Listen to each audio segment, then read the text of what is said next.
ಹಾಗಂತ ಆರಾಧನೆ ಬೇಗ ಮುಗಿಸ್ಬೇಕು ಅಂತಿಲ್ಲ. 2 ಅವರ್ ಲೇಟ್ ಆದ್ರೂ ಪರವಾಗಿಲ್ಲ, ದೇವರಿಗೆ ಸಲ್ಲಿಸಬೇಕಾದ ಘನತೆಯನ್ನು ಸಲ್ಲಿಸಿ ಅದ ನಂತರ ನನ್ನ ಮಗನನ್ನ ಮಣ್ಣು ಮಾಡಿ ಅಂತ ಪಾಸ್ಟರ್ ರಿಕ್ವೆಸ್ಟ್ ಮಾಡ್ತಾರೆ.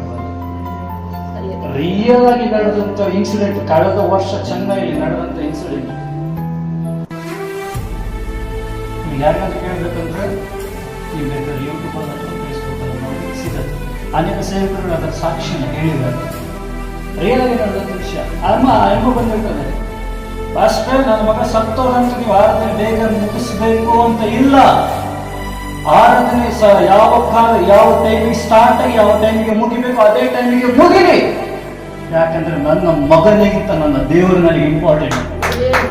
ಇಡೀ ಕುಟುಂಬ ಎಲ್ಲ ಆಯ ಸತ್ತದ ಮಗನನ್ನು ಕೂಡ ಬಿಟ್ಕೊಂಡು ಆಗಿರ್ಬೋದು. ಅಂತ ಒಂದು ದೃಢತೆ, ಅಂತ ಒಂದು ನಂಬಿಕೆ, ಅಂತ ಒಂದು ವಿಶ್ವಾಸ, ಅಂತ ಒಂದು ಪ್ರೀತಿ, ಭಯಭಕ್ತಿ ನಮಗೆ ಬರಬೇಕು. ನಿಜವಾಗಿ ನಡೆದಂತ ಎಷ್ಟು ಜನಕ್ಕೆ ಅನುರಾಯ್ ಸೋಮ್ವೆಲ್ ಗೊತ್ತು ನಗುತ್ತೆ. ರಾಯ್ ಸಾಗರ್ ಅವರ ಸಾಕ್ಷಿ ಎಷ್ಟು ಜನ ಕೇಳಿರುತ್ತೆ. ವೆರಿ ಸ್ಟ್ರಾಂಗ್ಲಿ ಅವರ ಸಾಕ್ಷಿ ಎಷ್ಟು ಅದ್ಭುತವಾಗಿದೆ ಅಂದರೆ ನಿಜವಾಗಿ ಕೂಡ ಈ ನವೀನ ಕಾಲದಲ್ಲಿ ಕೂಡ ಆ ರೀತಿ ದೇವರ ಪ್ರೀತಿಯನ್ನು ನಾವು ಬಹಳ ಅವ್ರ ಹೆವೆನ್ಸ್ ಕಲ್ಚರ್ ಅನ್ನೋದು ಅವರ ಚರ್ಚ್ ಹೈದರಾಬಾದ್ ಸಿಟಿಯಲ್ಲಿ ಹೆಚ್ಚು ಕಡಿಮೆ ಸಾಧಾರಣ 4,000-5,000 ಜನ ಈಸಿಗೆ ಅವರ ಸಭೆಯಲ್ಲಿ ಇದ್ದಾರೆ. ಚಿಕ್ಕ ವಯಸ್ಸಿನಲ್ಲೇ ಇಬ್ಬರು ಮದುವೆಯಾಗ್ತಾರೆ. ಅವರ ಗಂಡನ ಹೆಸರು ಒಂದು ಪಾಸ್ಟರ್ ಸಾಗರ್. ಚಿಕ್ಕ ವಯಸ್ಸಿನಲ್ಲಿ ಮದುವೆ ಆಗ್ತಾರೆ. 12 ವರ್ಷಗಳ ಕಾಲ ಅವರ ಒಂದು ಸಂಸಾರದ ಜೀವಿತ.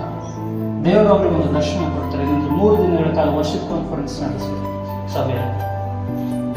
ಮೊದಲನೇ ದಿನ ಆಯಿತು. ಮೊದಲನೇ ದಿನ ಆಗಿ ಸಂಜೆಗೆ ನೋಡಿದ್ರೆ ರಾಯ್ ಸಾಮ್ಯಲ್ ಅವರ ಗಂಡ ತಿಳ್ಕೊಳ್ತಾರೆ. ಹಾರ್ಟ್ ಅಟ್ಯಾಕ್ ಅಂತ. ಅವ್ರು ತಿಳ್ಕೊಳ್ಳೋ ಕಾಲ 33 ವರ್ಷ ಅಷ್ಟೇ. ಅವ್ರು ತಿಳ್ಕೊಂಡಾಗ ಸಾಮ್ಯಲ್ ಅವ್ರ ಮೈಂಡಲ್ಲಿ ದೇವರು ತಿಳಿಸಿದನ್ನ ಮಾಡಬೇಕು. ಅವ್ರೇನು ಮಾಡಿದ್ರು ಅಂದರೆ ಅವರ ಗಂಡನ ಬಾಡಿನ ಮಾರ್ಚುರಿಯಲ್ಲಿ ಫ್ರೀಸರಲ್ಲಿ ಅದನ್ನು ಪ್ರಿಸರ್ವ್ ಮಾಡಿ ಮಿಕ್ಕಿದ 2 ದಿನ ಏನು ವರ್ಷಕ್ಕೆ ಕಾನ್ಫರೆನ್ಸ್ ಇತ್ತು ಅದನ್ನು ಮುಗಿಸಿ 4ನೇ ದಿನದಲ್ಲಿ ಅವರು ಮಣ್ಣು ಮಾಡ್ತಾರೆ.